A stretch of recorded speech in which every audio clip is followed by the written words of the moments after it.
Okay, so what do we mean by financial independence? This is a good old Wikipedia definition. Essentially, it's about having enough invested, producing enough income that you can choose whether you want to work or not. What a great position to be in. I use the term financial independence with clients rather than retirement, because I think retirement in some ways is a little bit of an outdated term. Certainly, research being done into the over 50s suggests that people were less likely to retire. It's more really going into another phase of their life where they may do something else. Now, that could be volunteer work and so on. So really, financial independence is being at a point in time in your life where you really do have the choice of what you actually want to do. So I mentioned we did some research into financial independence and doctors. I know there's some dentists that are actually logged on and listening as well. So the research we did was actually with doctors, and obviously a lot of similarity with dentists, and of course we do a lot of work with dentists as well. We've done a number of white papers on different subjects, but this one was around what are some of the issues and opportunities for doctors with planning for financial independence. So we're keen to check our understanding, which helps us develop our proposition to make sure what we're actually recommending clients do is what they're actually wanting. How we did the research, we did a number of interviews with doctors. We did some desk-based research, and then we wrote the white paper. So what were our findings? Well, stating the obvious, doctors are different. You spend a long time in training, and during that training time, there is a lot of sacrifices, and consequently, doctors can find themselves in debt at the end of their training. And working with doctors as they go through training, we often see that a lot of things are happening at the same time. They might be getting married, having children, buying the house, trying to complete training, and so on. So there's a lot of pressure to get through that training. But when the training is finished, we found that there's a little bit of a feeling of perhaps having made it. You've finished your training as like a huge sigh of relief. Thank goodness, now that's all out of the way. But there's also then this kind of feeling, this pressure to feel that you've got to catch up, and you're a bit behind the 8 ball with other professions who didn't spend so long in training. One of the things that came out was this sort of pressure to need to dress the part, not just physically dressing the part, but having to buy new cars and bigger houses and that type of thing. What were some of the key issues that came out? Well, the complacency and too eager, I guess, are opposite ends of the spectrum. On the one hand, I think that having finished training, having that sort of feeling of having made it, there was a risk that money was increasing, and it was like, oh, fantastic, money's coming in, I kind of don't need to worry about anything anymore. But the other end of the spectrum was where people were too eager, and again, feeling that pressure of perhaps being a bit behind the 8 ball, that they go off and make big financial decisions, some of them are not necessarily wise financial decisions, as a mechanism to try and catch up. Time, of course, is a big factor with everybody in today's world, but certainly I think with doctors and dentists it's a big issue. It's actually having enough time to be able to not only do your job and do that successfully and look after the family and the home and everything else, but then having time to be able to make financial decisions as well. Financial education understanding was another big one that came out.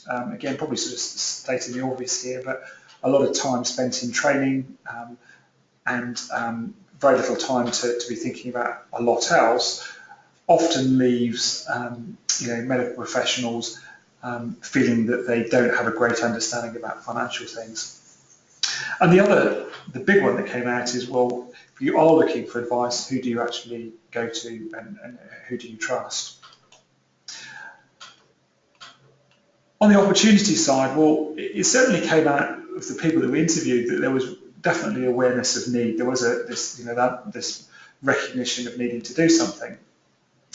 And also, again, really sort of stating the obvious, doctors and dentists do earn a good income, and they do have the potential to work for many years. So I'll send you a copy of the white paper with the slides as well, which has more information around these things that I've spoken about. So I'm going to just run through a few slides now around creating financial independence or cash flow to capital. So as this diagram suggests, so you've got strong incomes coming in. It's how do you take that strong income and convert that income into capital and make those piggy banks as big as possible. So I've called this part of the presentation Creating Capital 101. It's 10 points really for you to be thinking about around creating financial independence, and then we'll come on and talk specifically about using property in a self-managed super fund as one of those strategies. Well, the starting point, in our opinion, has to be working out what you want. And as you can see from this slide here, at the centre of that really has to be what you're looking for out of your life. What are the values and experiences that you're wanting. We put work and business up as part of a number of other things that would be going on. And certainly we find that when people are starting out, either as a dentist or a doctor, if they're starting out in practice, it can be all consuming. And those other areas of their lives can become a little bit out of kilter. Now that's a necessary part of setting up a new practice, but certainly we find if things don't come back into balance, that can be obviously quite disastrous. And I was chatting to a client recently who was telling me about a very successful surgeon who had all the sort of material trappings that you could want, but was onto their fifth marriage. So I'd suggest perhaps that they hadn't got those things into balance very well. So how we do that is we do something called a personal discovery, and the idea of the discovery is to spend time to explore and discover what's important to our clients and where they're actually wanting to get to. Interestingly, I did this process with my wife a couple of years ago. I said, right, come into the office, we're going to sit down and make sure we're on the same page, because I had this sort of feeling that we were both off making decisions that had financial implications, but it wasn't already altogether joined up. And it was quite an enlightening experience actually sitting down with my wife and saying, okay, so what do you want out of the next 20 years? Number two, protect your cash flow. So it's pretty obvious, I guess, if you're thinking that you're going to use your cash flow to create capital, it would make sense to make sure that you have protected that cash flow. And of course, what a lot of you are going to be doing is using that cash flow to be paying off debt in the initial few years, but then you're also going to be using that to be investing to create wealth. This is just a chance of claims across the different types of policies. So I'm not going to say a lot about this other than to say really, it's something that's important to do. One thing I will say, there has been quite a lot of change in the insurance industry. One of the major changes has been super within industry funds. Used to be very, very inexpensive. That is no longer the case. So for a lot of our clients that are in Q Super, we're finding it's actually now more expensive to have their super with Q Super than it is to have it with a private company. There's a variety of reasons behind that. Key decisions have implications. Well, again, it's probably sort of stating the obvious, but if you are thinking about, going out and buying a big house, probably going off and buying an expensive car just before you do that isn't necessarily, a good order to be doing it in. And also, if you spend a huge amount on a house, it is then going to restrict your options to be planning for the future. So I think it's important to think about those big financial decisions and those implications, ideally before you've made them, and you can kind of work through the consequences of those decisions. How we suggest doing that is to financially model those decisions. So this is just an example of how we would do that. So you can see across the top are years. The first few lines are income coming in. Then the next few lines are outflow, and you can see at the bottom here a net cash flow. If we go to the next slide, it's just showing how the net cash flow is allocated. In this instance, you can see the net cash flow is going off to paying off a home loan, and then you can see assets and liabilities and net position here. So one of the things that we start off by doing is doing if you like with clients, a do nothing scenario to say, well, if you carried on doing the things you're doing, how long is it going to take you to pay off the mortgage? How much is super going to be worth? If you've got investment properties, what does that look like? What we're then able to do, and coming back to buying a property in a self-managed super fund, we can then do is financially model that to say, well, if you were to do that, how does it actually affect that bottom line? What does your net position look like if you were to do that compared to if you didn't do that? Make a conscious decision on ownership. Now, broadly speaking, if you're investing in something, you've got three choices of ownership. You can invest in your own name, you could have your money or invest in it in a family trust, and the third one would be investing in super. In most cases, having something or having an investment in your own name, the only real benefit of having it in your own name, and well, I suppose one is it's simple, doesn't involve setting up any other structures. But the other benefit could be if it's got borrowing attached to it, you can claim the borrowing costs against your income, say with the term negative gearing.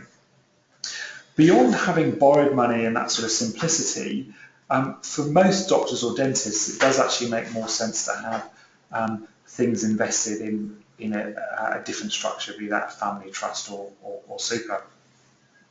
And the reason for making a conscious decision on ownership before buying the asset is it can be very expensive to restructure. And certainly if you had something within super, if you decide that you wanted to change your mind, you can't easily get that asset back out until you get to retirement. So the ideal time to make the decision about ownership is before you own it, rather than actually buying something and then having to do that expensive restructure. Tax is another important consideration, and we're going to talk about tax when we talk about super, and it's one of the reasons we love super so much. With the debt repair levy and also the increased Medicare levy, the top marginal tax bracket now is 49%. So everything over 180,000, you're going to lose half of it in tax. CGT, capital gains tax, very good benefit there is you get a 50% discount if you own something for more than 12 months and you sell it. And the other thing is you don't pay capital gains tax on something until you've actually physically sold it. And at the top, you've got Australian share income. So Australian companies pay tax at 30%. When they pay a dividend income out to their shareholders, comes out with a 30% tax credit, which means there's only 19% tax to pay on that income. So look, we don't think tax should drive all of your decisions, but we do think it is again a consideration when you're making decisions around investment. You do need to be thinking about the taxation implications of that. A couple of quotes there by the legendary investor Warren Buffett: buy and hold good quality assets, title of the slide. So our view of how you make money is that you do buy good quality assets and you hold them for the long term. That, whether that's a property or whether it's shares or whether it's a business, it really is about making sure that you make a good decision on buying quality assets, and then you're not looking at chopping and changing those decisions. You are looking at keeping those for the longer term. Number 8, avoiding the emotions of investing. So this is a slide, the first time I saw it I actually couldn't quite believe it, but it's some research done by a company called Dalbar in the US. This is actually now a bit out of date. It was done back in 2009. And it looks at the return for a buy and hold investor in the S&P 500 in the US. And actually you can see that's an 8.35% return. looked at what US inflation was over that time period, and then looks at what the average US investor got. Now, how they measure that is they measure in and outflows from the large mutual funds over there. So what this slide's saying is that if you just bought and hold the index, you'd have got this, but the average US investor got less than 2%. 2 years ago, I updated this and I got the latest research from Dalbar, and it was still very much the same. The returns were slightly different. The margin wasn't quite as big, but there was still quite a big margin between, if you just bought the index and held the index compared to what the average investor had got. Now, I find that quite staggering, actually, I have to say, when I first saw it. But have a look at this slide here. I mean, it's a bit of a comic idea, but typically when people buy is when markets are high and there's a lot of euphoria and I think, fantastic, what a great time to get in. And when everything goes down, they sell. Now, you might think that would be absolutely crazy, but if you look at the in and outflows out of funds, it certainly suggests that's what's happened. And if you look at what happened during the GFC, one of the reasons the market kept going down was because it would reach a point and people would say, right, I'm getting out now, I've had enough, and they take the money out. One of the dangers of that, of course, is when do you actually get back in? I also think if you look at, say, the property market at the moment, if you look at what's happening in Sydney, you've had the Reserve Bank on a number of occasions saying that they think property is overvalued and we're in danger of a bubble, and yet still you look at the auction clearing rate there and it's still above 90%. So 2 more points on this. One is don't take excessive risk. What we mean by excessive risk is don't use lots of leverage, so borrow lots of money for investments. I think one of the risks at the moment with interest rates so low is that you look at what the repayments are, but it wasn't long ago that rates were quite a lot higher, and at some point you would expect rates to go back up. So leverage and borrowing, of course, is one way of having a lot of risk. Diversification is important. So whilst we're going to talk about property within a self-managed super fund and how it would work, being diversified and having not all of your eggs in one basket, of course, is very important.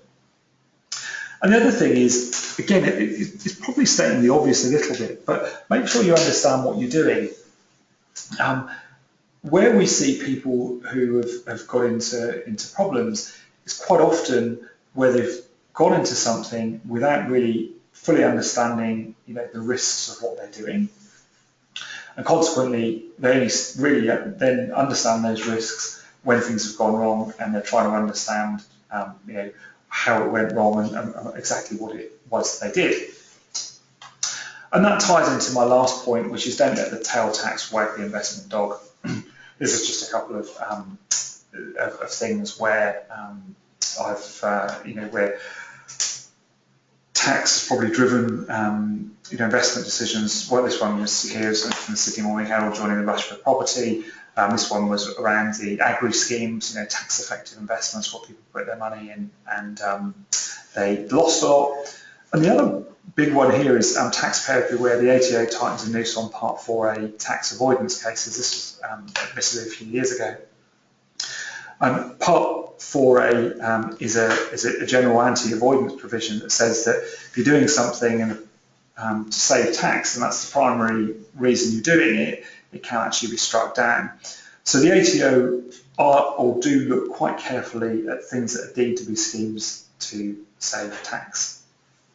And the last thing I'd say is if you are thinking about, whether it's buying property in a self-managed super fund or you're making other big investment decisions, get good impartial advice. Don't just go off and do things by yourself and kind of hope it will be all right. We do think it's important for you to get decent independent advice before you actually go forward with things. So that's everything that I was going to cover on financial independence. I'm about to hand over to Matt now. Is there any questions on anything that I've run through so far?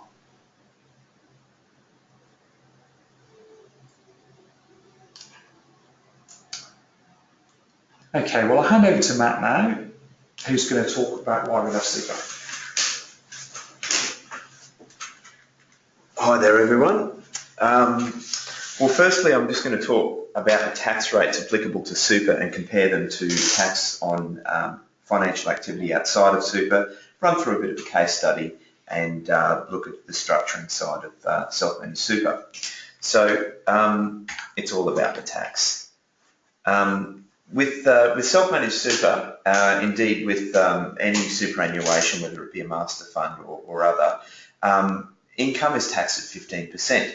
That means income on contributions into the fund and also income, tax on the ongoing investment income of the fund.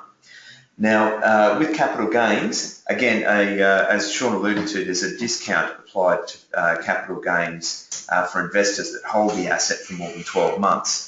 Outside of super, that capital gains tax discount is 50% or 1/2 of the gain, and inside super, the discount is 1/3, 33 1/3%. So effectively, on capital gains tax on investments held in super for more than 12 months is subject to 10% or 15% less than 1/3 discount. As it stands, income on super for an individual over the age of 60 is tax-free. Possibly for those of us around our age, that will change, but certainly it will remain drastically different to the tax rate applied outside of super. Just a quick word on contributions into super. As of a couple of years ago, the government changed the rules. If the individual who's contributing money into super has an adjusted taxable income above $300,000 a year, and when I say adjusted taxable income, that means your taxable income, but add back salary packaged items, investment negative gearing losses, super contributions, salary package super contributions, and one or two other items. If they're above that income threshold, the contributions that go into their super fund is actually taxed at 30%, not 15%. So this is something that rears its ugly head shortly after an individual's income tax return goes into the ATO and they clarify that the individual has exceeded this threshold and basically send them out a second notice of assessment and charge this extra tax. Finally, there's no tax applied on contributions that are considered non-concessional. That is, if you tip money into your super fund but don't claim a tax deduction outside of super. So outside of super, the tax rate for most of you is 49% on your income. As Sean mentioned before, there's a temporary debt levy tax rate, which is 2%, and that applies to individuals whose income is above $180,000. So as you know, there is a sliding scale for individual tax rates, but the top rate at present is 49%. And also for capital gains, a 50% discount applies for assets held for more than 12 months, so that 49% tax rate effectively becomes 24.5%. And your income continues to be taxed, unfortunately, until you're no longer here. So it's taxed past 60, where inside of super, if the individual exceeds 60 years of age, it's tax-free. So I'll run through a case study here. James is a medical or dental professional. He's 40 years of age and he's earning $300,000 a year. So James has $500,000, $500,000 to invest. A few assumptions with respect to his investment strategy. It's on the aggressive side, so 85% growth assets and 15% defensive. His projected return on investment is in the vicinity of just under 8%, which is comprised of 3.09% of income, fully franked income, and 4.72% capital growth assets. And the other assumption is that the tax that accrues on the income each year is paid yearly by redemption, or in other words, he's not tipping extra money in to pay the tax on his earnings. So a graph sort of shows quite clearly how the income, how that investment will grow in value over time.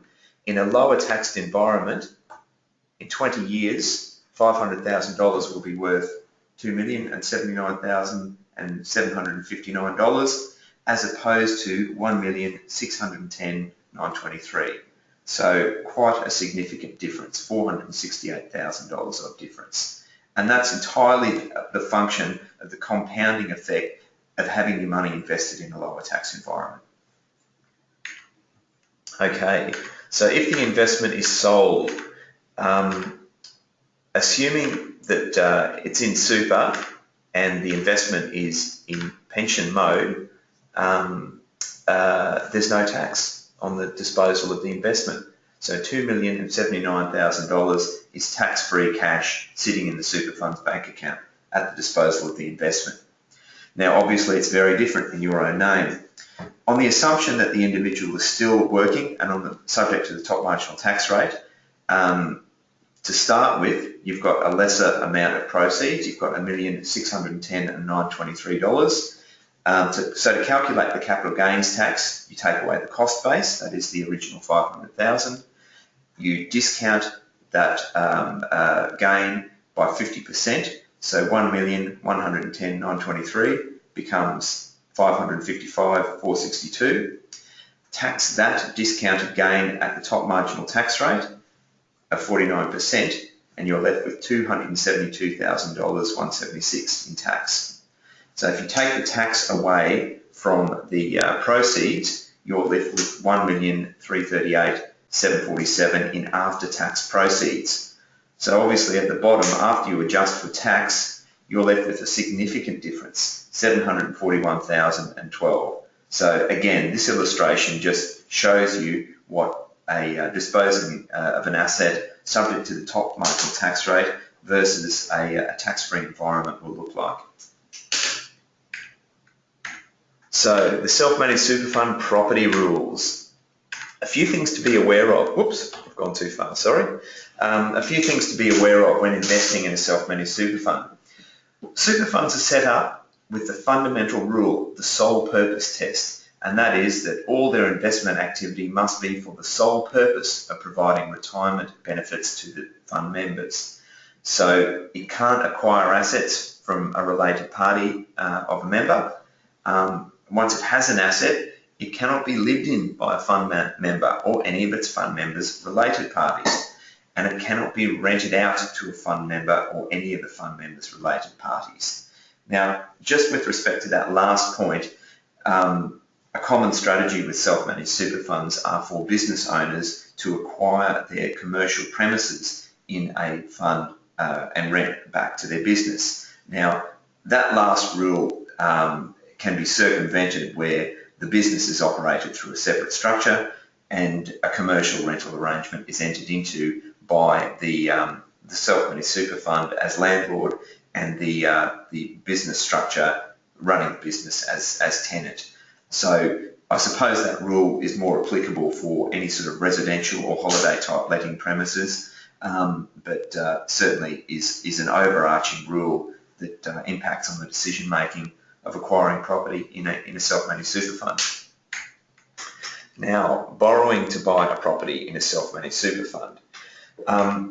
This is a fairly complex arrangement, and I'll just talk you through how it works. So a limited recourse borrowing arrangement is required for a self-managed super fund trustee to take out a loan from a third-party member. The trustee acquires the money from the lender. It then takes it in its possession and it uses that money to buy a single asset or a collection of identical assets that have the same market value. So that bit in brackets is really referring to shares of some description. And once that asset has been acquired, instead of the self-managed super fund owning it, it has to be held in a separate trust. So any investment returns that investment will generate goes back to the self-managed super fund, and the self-managed super fund obviously uses the proceeds to pay down the loan. If the loan defaults, the lender's rights are limited to recovery of the assets held in the separate trust. This means there's no recourse from the lender of the asset back to any other assets held in the self-managed super fund. Now, this is a bit easier to comprehend in a diagram such as this. On the left-hand side, we have the self-managed super fund and the lender. They're the two parties at play here. The self-managed super fund borrows the money from the lender and then uses that to purchase a property. So instead of the property being held by the self-managed super fund, a new bare trust has to be set up. It's otherwise called an instalment warrant trust. That trust has to have a separate trustee. So basically that means a separate company acting as trustee for the bare trust, as opposed to the company that's acting as trustee for the self-managed super fund. So once the property's been purchased, the property generates rental income. That rental income is paid direct to the self-managed super fund, and then the self-managed super fund pays the interest back to the lender and obviously pays down the loan itself. So a three-way arrangement with separate trusts, trustee companies, and loan arrangements in play here. Okay, the setup costs. Now, this is sourced from Cooper Grace Ward, whom is a legal firm in Australia that provides deeds and reviews of documents and is the preferred legal provider for several of the major banks that provide these types of loans. In essence, when you're setting up a self-managed super fund, generally the rule is talk to the lender first, because if you have already set up your structure, the lender will generally require their lawyers to review all the deed documents before a loan is established, and the cost of that is quite often the same as just setting up a new one from scratch.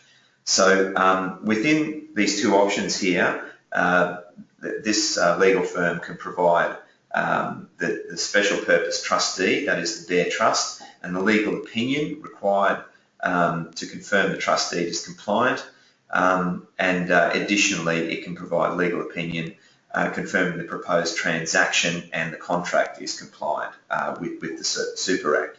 So a bit of differential in cost, $1,300, $1,320 including GST, or $3,300 if all the compliance review is conducted. Now, under the red heading here, optional extras, you have to set up a trust deed for your self-managed super fund.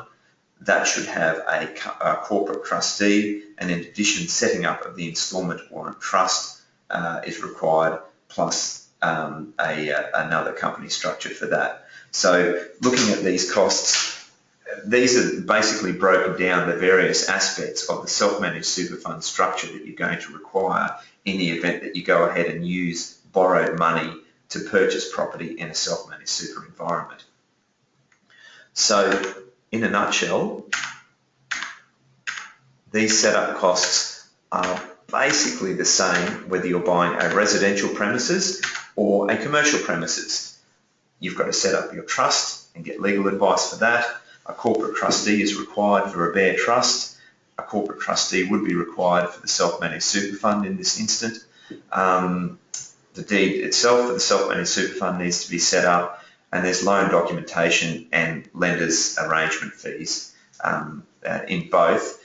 Conveyancing for a residential property is generally cheaper, and that really is a function of circumstance, but also a commercial property requires evaluation from the lender, which generally doesn't happen with a residential. So you can see the cost. It's significant, and it's really, the cost really makes such an arrangement. You've really got to be sure it suits your circumstances before you commit to such an arrangement. Okay, I'll hand you over to Sean now, and he'll run through a case study on buying a residential property. Thanks, Matt. Well, I'm just going to finish off now with a case study for buying a residential property, and then also a case study for a commercial property, just to have a look at the differences. So with the residential property, meet Pete and Steph, early 40s, 800,000 combined super balances with Q Super. They wanted to purchase an investment unit for 490,000. The rental yield was probably a little bit below the average for Brisbane for a unit of 4.8%, The average is just over 5, and the expenses, when you took into account body corporate rates and water and so on, were 2%. They weren't keen to increase their personal debt, is probably one of the important points. What they were keen to do is they were keen to buy this unit for a variety of reasons, but they didn't actually want to do it by increasing personal debt. And they also wanted to be self-financing. I mean, I often meet people that say, oh, you know, owning a property and somebody else renting it, it's paying for itself. And that's really what they wanted it to do. Interestingly, though, quite often, you know, when people do have residential properties, it isn't, or very rarely is it self-financing unless they've got a reasonable amount of equity in it. What were the ownership options we looked at? Well, in line with the slide that I presented earlier, we looked at the investment unit in their own names, we looked at it in a trust, and we also looked at it in super. With their own names, the biggest negative for that was that they actually didn't want to increase their personal debt, so it made it quite hard really to consider doing it in their own names. Possible benefit would be negative gearing if they were okay with having debt in their own name, but once the debt was paid off, the tax on their income would be at their marginal rates. With a trust, well, the issue that they had is they didn't have anyone to distribute profits to, so really the only benefit would have been around asset protection. With super, there was the ability to use their existing super funds as a deposit, and then once the property was paid off and it was positively geared, it's going to enjoy those lower tax rates that Matt talked about, so the 15% on income. We decided on a self-managed super fund for the reasons I say, really once we decided, well, sorry, I should start again. When they said they didn't want to increase their personal debt, the self-managed super fund probably was really the only real option. So we needed to work out how much they had to put into as a deposit to make the property self-financing. And also for it to be repaid within 15 years, which was their time frame through to 60. The loan was organised with a 5.5% interest rate. So typically loans or non-recourse loans for buying a property in a self-managed super fund are higher than just a standard residential loan. So at the time we did this, I think the standard rate was around about 4.5, and this was 5.5, so it's about 1% higher. The net yield of the property, so that's just the rental yield of 4.8, or less the 2% expenses, meant they were getting a 2.8 return, a net return on the property, which meant if they borrowed 100% of the money to invest, they would be losing 5.5% minus 2.8%. So 5.5 is what they're being charged with interest, 2.8% is what they're getting after expenses.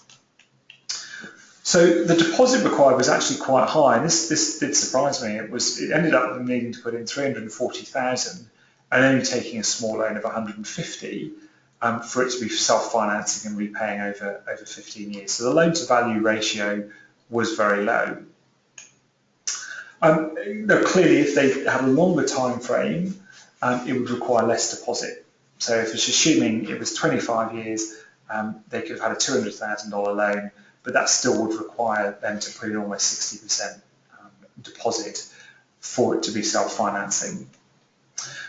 The other thing, of course, they could do is they could use their contributions to help pay the loan. So that is the money they're putting into super. They could also use that to help pay the loan. So the time frame and whether you do or don't use your own contributions to repay a loan is going to have a big impact on the amount of deposit you need to put in. The important thing, though, is it isn't about negative gearing. So if you're buying a property in a self-managed super fund, there's no benefit to having it negatively geared, because that negative gearing or that loss remains within super until the super fund makes a profit. So whereas with property outside, people will talk about negative gearing and buying a property and offsetting the losses against their tax, with a self-managed super fund, it has to be paid off. The loan cannot remain interest only, it does have to be paid off. So what was the purchase process? Well, initially we had to get the trusts and the self-managed super fund set up. You need the trust set up before you can sign a contract. And the reason being is you can't sign a contract or an entity that doesn't yet exist can't enter into a contract. So you have to have the trust set up because that's going to be the owner before you can do the contract. So we did the Bear Trust and self-managed super fund set up, appointed a conveyancing lawyer. They signed a contract with 30-day finance. Typically you probably do 14, but it is a more complicated process with self-managed super funds. Applied for the finance. We did a partial rollover from Q Super. Did building and pest, finance was approved, self-managed super fund bank account was set up, Q Super rollover received and deposited, and then settlement occurred. So there's a couple of extra steps in there compared to a standard house conveyancing, just to be aware of.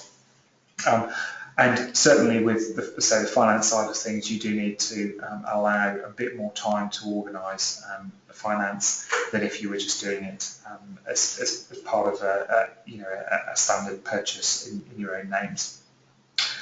One of the questions often asked is, well, how long does that all take? The Bear Trust and self-managed super fund can actually be done quite quickly.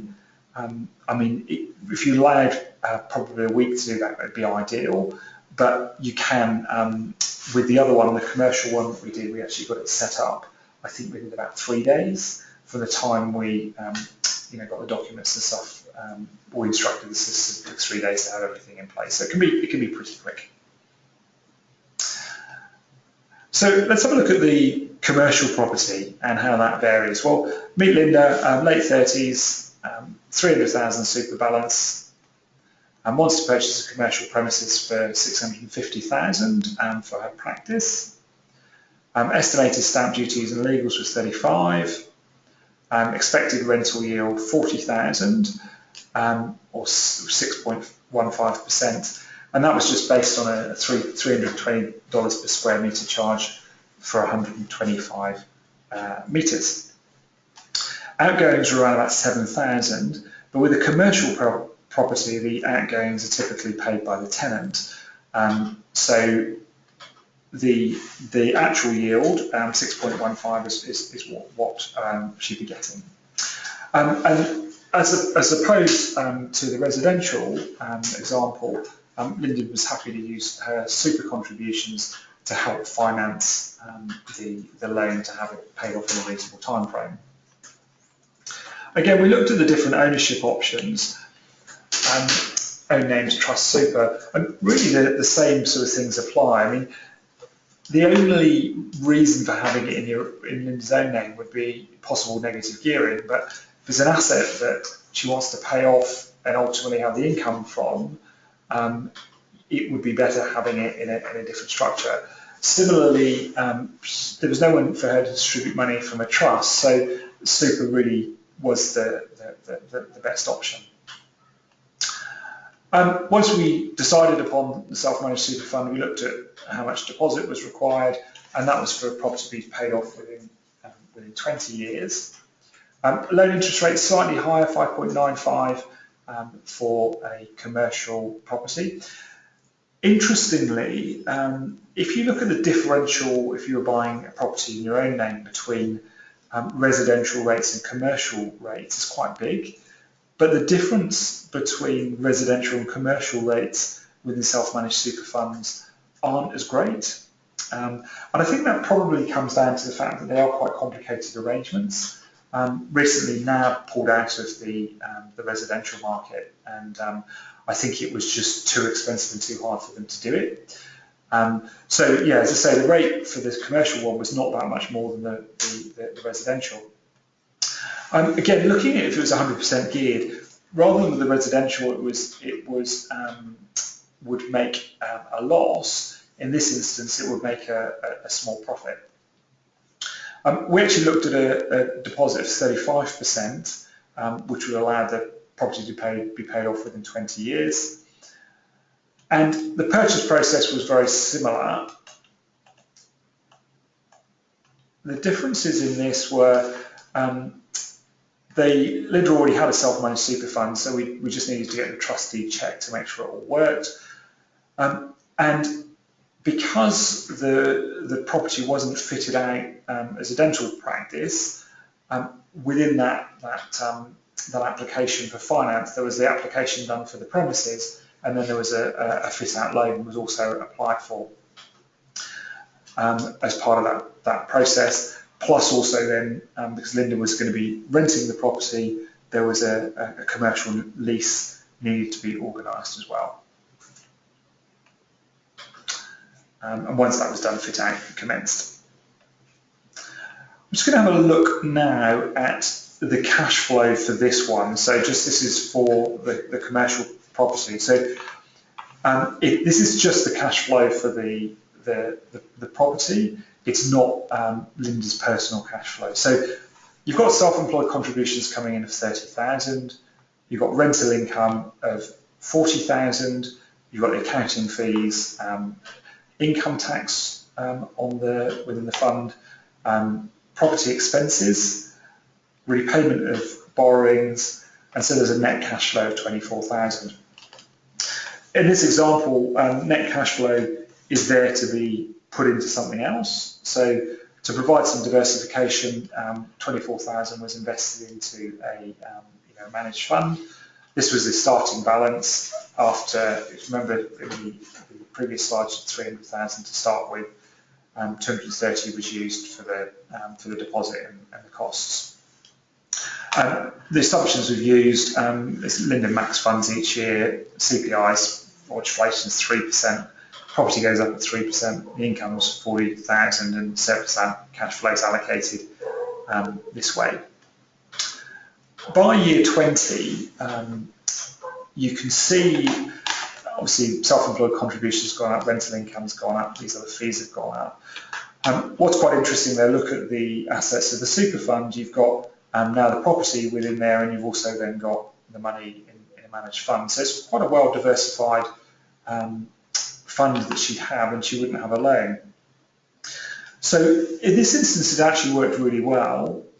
One, because obviously the yield was higher than a residential property. Two, Linda was using the premises herself because you're able to do that if it's an arm's length commercial agreement for commercial property.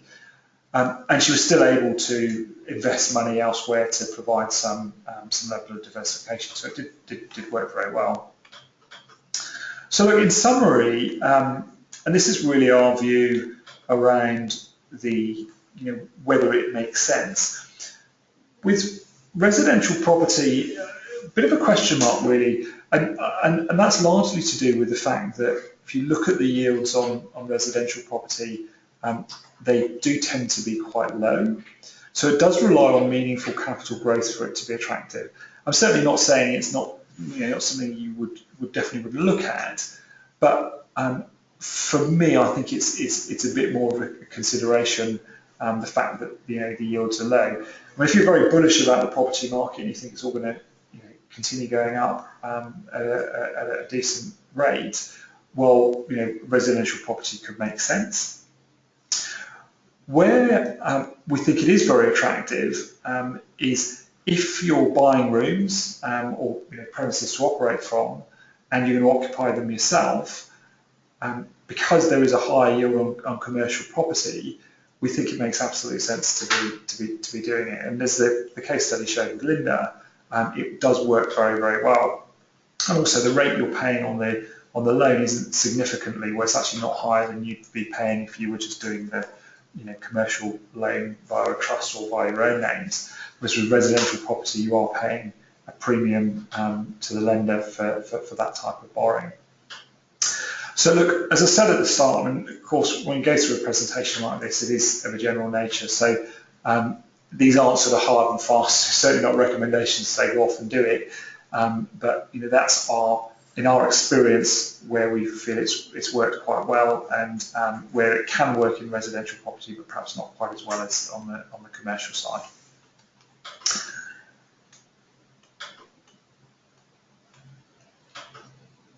And that's a copy of the same slide, so I'm not quite sure why we've got two of those in there.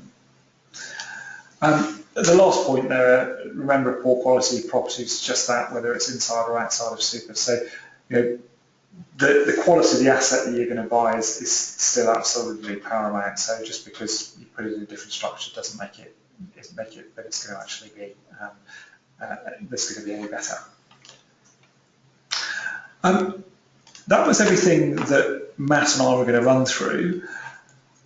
Conscious we've done obviously a lot of talking. Was there any questions on what we've run through?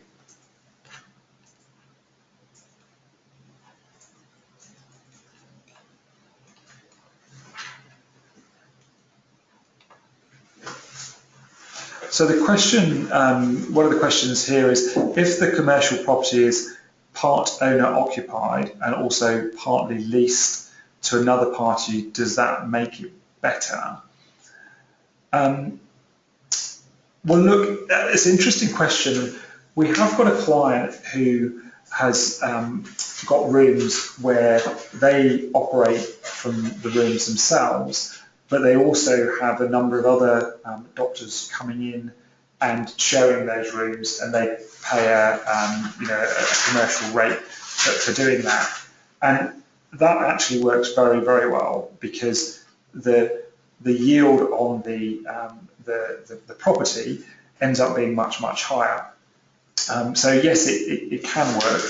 I think the important thing is that you do, if you are going into arrangements with other people, that you do make sure you get a commercial agreement in place. We've got some lawyers that we use for that. It's not overly expensive to do that. The other thing is as well, of course, there is risk with having tenants in place, and the same as in a commercial environment as there is with a residential environment, a residential property, I should say. Hopefully that answers your question. Any other questions?